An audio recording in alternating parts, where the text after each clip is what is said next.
कि एक और खबर है, हमने आपको कुछ दिनों पहले इसी प्रोग्राम में बताया था कि बीजेपी खास तौर पर उत्तर प्रदेश में जो हार हुई है उसको लेकर बीजेपी ने एक समीक्षा करवाई है और यूपी बीजेपी जो इकाई है उसने अपनी ओर से क्या उसको लगता है हार के कारण रहे, वो कुछ पॉइंट्स कुछ बिंदु जो हैं वो भेजे हैं अपनी सेंट्रल लीडरशिप को, तो वो आ गई है हमारे पास रिपोर्ट।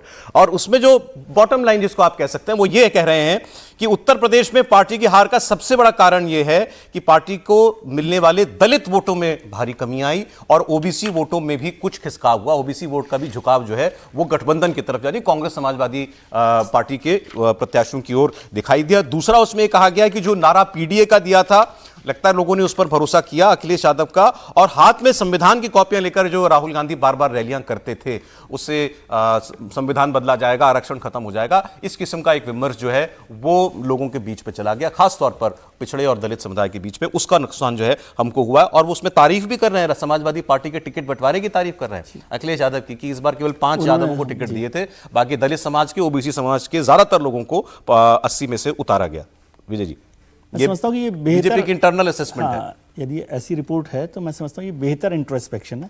और अयोध्या का भी जब आप चर्चा कर रहे थे तो उसको आप राम भक्तों की आस्था से मत जोड़िए। ये एक तो ये हुआ कि अयोध्या में इलेक्शन ज़्यादा लोकलाइज्ड हो गया और दूसरा कास्ट कॉम्बिनेशन में बीजेपी पिछड़ गई। इसका मतलब ये नहीं कि अयोध्या में बीजेपी हार गई है तो राम भक्तों की या राम में आस्था कम हो गई होगी या अयोध्या को लेकर आस्था कम हो गई होगी देश की, ऐसा नहीं है। आपकी पॉलिटिकल स्ट्रेटजी जो है वो फेल हो गई। वहाँ पर किस तरह से कास्ट कॉम्बिनेशन होना चाहिए था, जो कैंडिडेट थे, अब उस पर तो कोई बात नहीं होनी चाहिए, लेकिन ये जो बात हुई है रिपोर्ट में वो मैं सही समझता हूँ।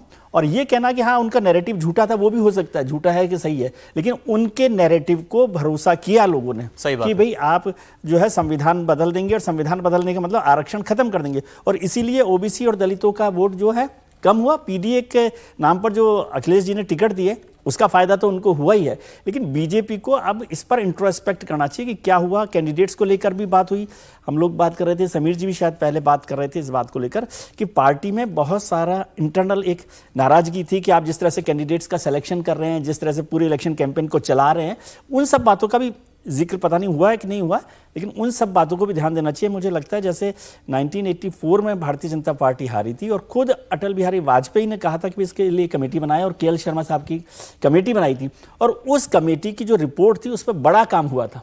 यदि उसी तरह से काम करके इंट्रोस्पेक्शन करके इसका फायदा उठा लें तो हो सकता है विधानसभा चुनावों में उनको इस तरह का नुकसान नहीं उठाना पड़े। देखिए, आप जैसे समीक्षकों ने जो वजह बताई थी कमोबेश उसी को एक तरीके से कंफर्म किया बीजेपी ने, हम भी ये मानते हैं हमारी, हालांकि उसमें अब हमारा टिकट सिलेक्शन गलत रहा ये नहीं कहा, उनका अच्छा रहा, मान नहीं सकते, वो नहीं मान सकते ना, क्योंकि अपने सवाल खड़ा करेंगे सेंट्रल लीडरशिप पर। लेकिन मैं क्या कह रहा हूं कि विजय जी से बस इस पे मेरा मतैक्य नहीं है, मतभेद है। 1984 नहीं है ये। भारतीय जनता पार्टी अपने इतिहास में तीसरी सबसे बड़ी जीत के साथ खड़ी है। हां ये जरूर है कि क्या उसको यहां से आगे जाने के लिए, क्योंकि जिस थ्रेशोल्ड पर वो खड़ी है, की बात कर रहा हूं, इंट्रोस्पेक्शन बिल्कुल वो करना चाहिए, लेकिन भारतीय जनता पार्टी को न तो उस तरह से जाने की जरूरत है, हां मूल पर जाना पड़ेगा। सरकार जब बहुत बड़ी हो जाती है, संगठन छूट गया है क्या, ऑर्गेनाइजेशनल स्ट्रेंथ अगर दूसरे का नैरेटिव चल गया है तो इसकी एक लाइन की बात कही जानी चाहिए, जो लिखा जाना चाहिए उसमें कि हमारा संगठन कमजोर हुआ। स्वीकार करेंगे लोग, जो ये सबसे बड़ी जिम्मेदार थे उन्हें स्वीकार करना होगा। अगर ये स्वीकार कर लेंगे तो बाकी सब दुरुस्त है। देखिए साहब, इसमें दो चीजें जोड़ना चाहता हूं। अगर आप भारतीय जनता पार्टी का पूरा ओवरऑल प्रदर्शन देखेंगे तो जो रिपोर्ट आई है एससी एसटी सीटों का अगर आप देखोगे तो 84 एससी सीटें हैं, उसमें से भारतीय जनता पार्टी इस बार से 30 जीती है, जो 2019 में 46 ओवरऑल 16-17 सीटें उन्होंने एससी की खोई है। एसटी की सीटों की आप बात करोगे तो 47 सीट एसटी के रिजर्व रहती है, उसमें से 6 सीटें भारतीय जनता पार्टी की कम हो गई और 192 ग्रामीण सीट्स है लोकसभा की, 192 सीटें, जिसमें से 150 सीटें भारतीय जनता पार्टी जीती थी 2019 के अंदर। इस बार 50 ग्रामीण सीटें भारतीय जनता पार्टी हार गई है। अर्ध ग्रामीण सीटों पे भारतीय जनता पार्टी की 20% सीटें कम हो गई है।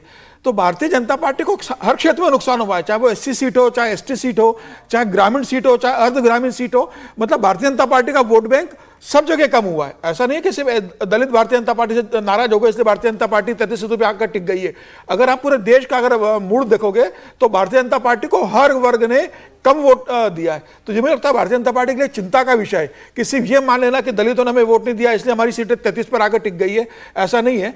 बड़े वर्ग में भी आपके सीटों का नुकसान हुआ है। भारतीय जनता पार्टी को मुझे लगता है पूरा आत्ममंथन करना पड़ेगा कि पूरे देश के अंदर अगर उनकी 303 से 240 सीट आती है 63 सीटों का नुकसान होता है, तो 63 सीटों का नुकसान जब प्रधानमंत्री नरेंद्र मोदी का 10 साल का इतना शानदार काम हो, आपके पास अयोध्या का इतना बड़ा हो, विपक्ष इतना कमजोर हो, लगातार आप देश के हित में निर्णय ले रहे हो, उसके बाद अगर इतनी सीटें कम हो रही है तो इसे एक बहुत हल्के से लेकर सिर्फ ये कह देने से कि दलित वोट चले गए, टिकट गलत बढ़ गए, यह कारण नहीं हो सकता। भारतीय जनता पार्टी को बहुत आमूलचूल संगठन के अंदर परिवर्तन करना पड़ेगा, नई योजनाओं को फोकस करना पड़ेगा, देखना पड़ेगा कि जो प्रधानमंत्री मोदी की योजनाएं लागू हुई थी, क्या डबल इंजन की सरकार में वो जमीन स्तर पर लागू हुई है? क्या भारतीय जनता पार्टी की तो आज 16 राज्यों में सरकार है गठबंधन के साथ? क्या भारतीय जनता पार्टी की सरकार है जहां पर है वो प्रधानमंत्री की मोदी की योजनाओं को नहीं पहुंचा पाई? अगर प्रधानमंत्री की मोदी की योजना पहुंचा दिए तो क्या राज्य में जो भारतीय जनता पार्टी के मुख्यमंत्री है क्या वह डिलीवर करने में असफल रहे? क्या उनसे नाराजगी रही है? तो मुझे लग रहा है कि प्रश्न बहुत बड़े और बड़े लंबे प्रश्न भारतीय जनता पार्टी के सामने है।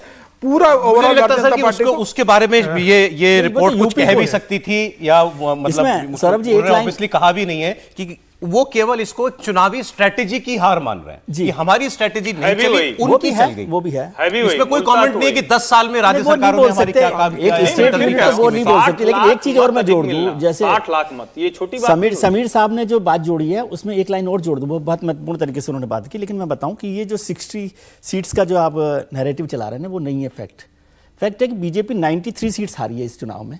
वो तो ये हुआ कि 30 नई सीटें वो जीत गई, इसलिए आप 60 सीटों पर आ गए। तो आप इसको दूसरे तरीके से देखिए, 93 सीट्स आप ये हारे और 107 एमपीज के आपने टिकट बदल दिए, मतलब 200 सीटों पर एंटी इनकम्बेंसी थी। यानी कि आपके हर 2/3 सांसदों पर एंटी इनकम्बेंसी की मार थी।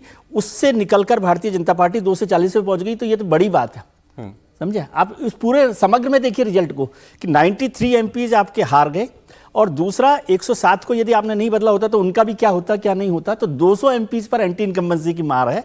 तो ये सारी चीजों को ओवरऑल आपको देखना पड़ेगा कि क्या क्या कारण रहे हैं। कारण तो वो ज्यादा जानते हैं कि क्या कारण रहे नहीं रहे। ऐसे तो बहुत सारी ऐसी सीटें थी जिनको वाकई बदलना नहीं चाहिए था और जो बदल गए इसके कारण हार गए।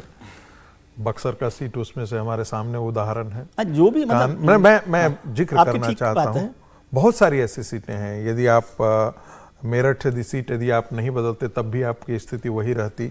गाजियाबाद यदि नहीं बदलते तब भी आपकी सीटें वही रहती, उसमें कोई परिवर्तन नहीं आता। बहुत सारी ऐसी सीटें भी ये हारे हैं जो बाहर के लोगों को, आयातित लोगों को उन्होंने ला करके टिकट दे दिया, उसके कारण भी भारतीय जनता पार्टी का पूरा कॉम्बिनेशन बिगड़ गया। लेकिन मुझे आता हूँ मूल मुद्दे पर। मुझे लगता है क्या इसीलिए कमेटी बनाई गई थी? ये तो सारी बातें बहुत लोग जानते थे, सारा इसका जिक्र था।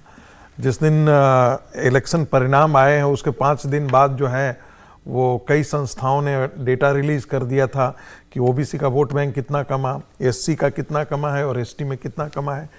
ये मुझे लगता है ये लिपापोती है। और मैं पहला दिन से कह रहा था कि जिन लोगों ने भारतीय जनता पार्टी को इस स्थिति तक, दलदल की स्थिति तक उत्तर प्रदेश में लेकर के गए, उनके ही हाथों में उनके विश्लेषण का दायित्व मत सौंपिए, क्योंकि वो सच्चाई बाहर आने नहीं देंगे। वो वही स्थिति है ना कि अनारकली ने सलीम तुमको जीने देगा और ना वो मरने देगा। तो वो स्थिति वाली ये स्थिति है।